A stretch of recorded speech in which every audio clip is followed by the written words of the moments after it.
আজকে দীঘা ট্যুরের লাস্ট পার্টটা নিয়ে আপনাদের সামনে চলে এসেছি।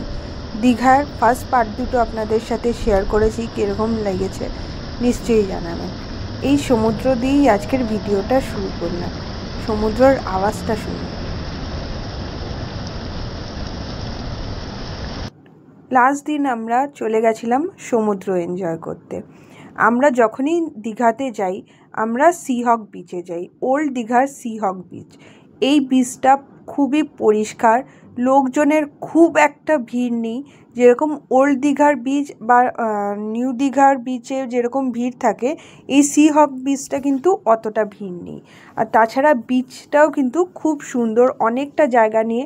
সমুদ্রটাও কিন্তু এখানে উত্তাল না, তো আরামসে এখানে স্নান করা যায়। এখানে এরকম ছোট ছোট দোকান আছে, যেগুলো অন্য জায়গাতেও আছে, উদয়পুর বা অন্য জায়গায়। এইসব জায়গায় আপনারা যে কোনো একটা দোকানে আপনারা কিন্তু নিজের জুতো, ব্যাগ, পার্স সব কিছু রেখে আরামসে সমুদ্রে আপনারা স্নান করতে পারেন। কিন্তু একটাই জিনিস, যে এখানে কিন্তু আপনাদের কিছু কিনে খেতে হবে। এই যে এরা এতক্ষণ আপনাদের ব্যাগ, জুতো সব সামলে রাখবে, সেটা একটা আশাতেই যে এদের দোকান থেকে যেন আপনারা কিছু কিনে খান। এখানে ডাব, আইসক্রিম, আর দীঘা মানে সি বিচে তো মাছ ভাজা মাস্ট। এখানে নানান রকমের মাছ ভাজা, কাঁকড়া বলুন বা পমফ্রেট বলুন, সব রকমের মাছ কিন্তু এখানে এরা সামনে কেটে ধুয়ে বানিয়ে দেয়। এটা তো আপনারা সবাই জানেন যে দীঘার মাছ ভাজা একদম স্পেশাল। আপনারা যদি নিউ দীঘার হোটেলে থাকেন, ওখান থেকে একটা টোটো বা অটো করে আপনারা সিহক বিচে চলে আসতে পারেন। আর এখানেও কিন্তু অটো স্ট্যান্ড পাওয়া যায়। এখানেই দেখুন, সমুদ্রের থেকে স্নান করে উঠে আমরা সোজা চলে গেছিলাম হোটেলের পুলে। হোটেলের পুলটাও কিন্তু বেশ আনন্দ করেছি, গান চলছিল পুলের মধ্যে, জলের মধ্যে মাস্তি। এখানে আপনারা ড্রিঙ্কস নিতে পারেন। এই সব করার পরে পেয়েছিল খুব খিদে। আমরা যেহেতু গ্রুপে গেছিলাম, তো এখানে দেখুন সবার খাবার কিন্তু রুমে দিয়ে গেছিলো। যেই টাইমে আমরা পুল থেকে উঠেছিলাম 5:30 6টায়, সেই টাইমে কিন্তু এদের রেস্টুরেন্ট শুধু স্ন্যাক্স বা চাইনিজের জন্য খোলা ছিল।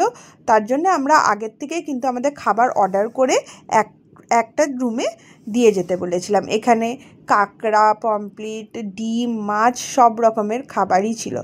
এই রেস্টুরেন্টের মানে জিসি ইন্টারন্যাশনালের খাবার দাবার কিন্তু অসম্ভব ভালো ছিল, আর কোয়ান্টিটি দাম হিসাবে একদম পারফেক্ট। মানে একটা রাইস নিয়ে দুজনে কিন্তু আরামসে খাওয়া যায়। চলুন এবার দেখে নিই যে আমরা এখানে কি কি খেয়েছিলাম। এখানে সবাই নিজের নিজের রুমে খেয়েছিল, তার জন্য প্রত্যেকটা খাবারের আলাদা করে ভিডিও করা হয়নি। কিন্তু আমরা যেটা আমাদের রুমে খেয়েছিলাম, সেটা কি কি খেয়েছিলাম সেগুলো আপনাদের সাথে চলুন শেয়ার করে নিই।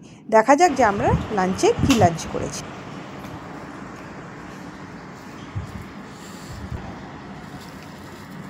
This is 1 plate. সব এইমাত্র পুল থেকে স্নান টান করে এসে আর কারোর বাইরে যেতে ইচ্ছা করছে না, তাই এটা 1 প্লেট হোম স্টাইল আলু ভাজা,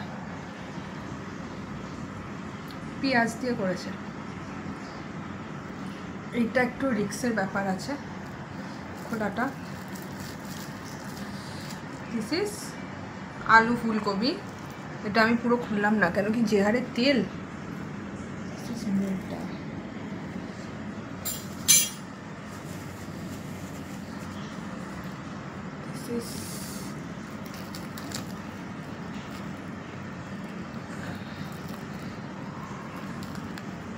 এটাকে আগিয়ে নিই, নাহলে পড়ার পুরো চান্স আছে। ডাল গো, দেখতে তো ইয়ামি লাগছে। পনির পকোড়াগুলো কিন্তু ব্যাপক, চাট মশলা দিয়ে দিয়েছে। গরম গরম খেলে পরে দাও দেখি ভাঙা টুকরোটা।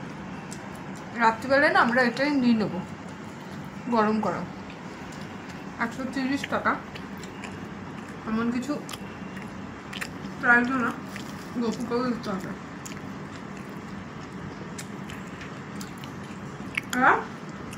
ভাত স্টার্ট করা।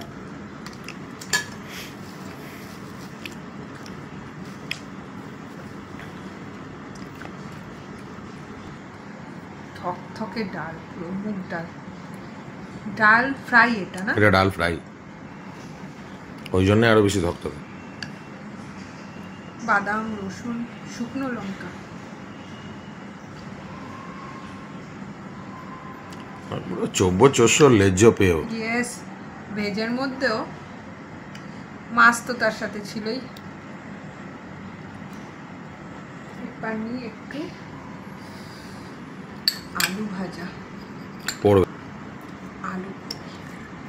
আলু গোবি তো এটা, আলু গোবি, হ্যাঁ। রংখানা দুর্দান্ত না, পুরো মাখা মাখা।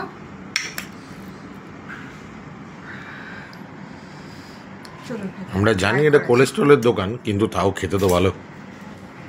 বাইরে আসলে একটু ঠিক আছে, এবার খেয়ে বলছি আপনাদের।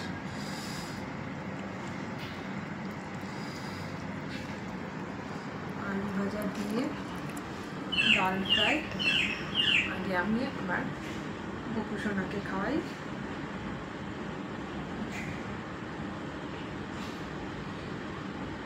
ট্রাই করব।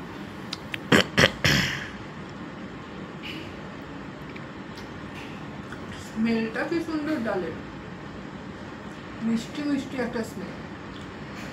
আলু গোবি দেখুন, এই হলো গোবির সাইজ, কাছে আনো গোবির সাইজ। ডালটার মধ্যে ঘিয়ের গন্ধও বেরোচ্ছে। এটা একটু ভাত দিয়ে ট্রাই করে দেখি।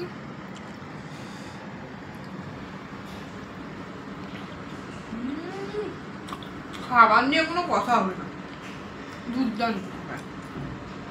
ব্যাস, এবার আমরা খাই, আপনাদের সাথে আবার পরে দেখা হবে। টাটা।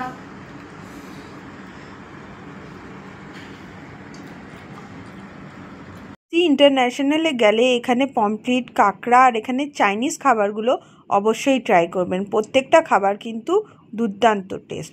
বিকেলে আমরা চলে গেছিলাম সি বিচে, ওখানে গিয়ে কিছু আইসক্রিম খেয়ে এই দিনটা শেষ করে পরের দিন রওনা দিয়েছিলাম নিজেদের বাড়ি ফেরার পথে। আমরা কিন্তু আমাদের বাসের টিকিট করেছিলাম ফ্রেন্ডস ট্রাভেলার্স থেকে। আপনারা নিউ দীঘায় গিয়ে যদি ফ্রেন্ডস ট্রাভেলার্স থেকে টিকিট করতে চান, ওখান থেকে করতে পারেন। এখানে টিকিট অ্যাভেলেবেল থাকে। আমরা যেহেতু গ্রুপে 20 জন ছিলাম, তাই আমাদের টিকিট পেতে একটু অসুবিধা হচ্ছিল, কিন্তু এন্ড অফ দ্য ডে পেয়ে গেছিলাম। আমরা 12:30টার বাস নিয়েছিলাম দীঘার থেকে।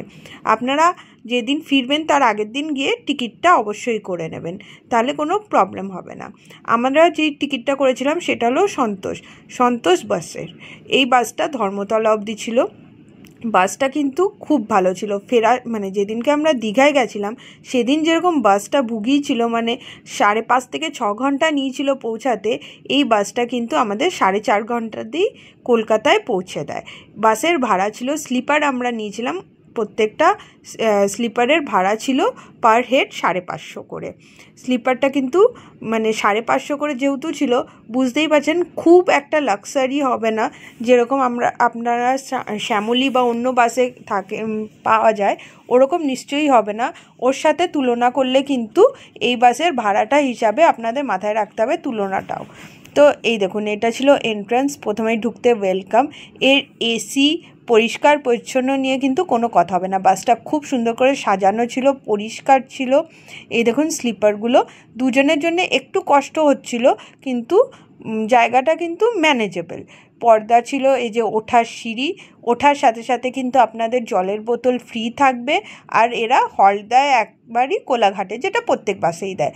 নিচের সিটিং এরিয়াটাও কিন্তু বেশ ভালো ছিল, লেগ স্পেসগুলোও কিন্তু যথেষ্ট ছিল। যেদিনকে ফিরেছিলাম তার থেকে তো অনেকটাই ভালো ছিল। আর এখানে টিভি, হেডফোন যেরকম স্লিপারে থাকে সেগুলোও সব কিন্তু ছিল। আপনাদের আমার ভিডিওটা কেমন লাগলো নিশ্চয়ই জানাবেন। যদি ভিডিওটা ভাল লাগে প্লিজ আমার চ্যানেলটাকে সাবস্ক্রাইব করবেন, লাইক করবেন আর শেয়ার করবেন। আপনারা সাবস্ক্রাইব করলে কিন্তু আমার ভিডিও দেওয়ার উৎসাহটা অনেক বেড়ে যায়। আর নতুন নতুন ভিডিও নিয়ে আপনাদের সাথে আবার দেখা হবে। এইভাবেই আমাদের দীঘা ট্যুরটা এন্ড করলাম।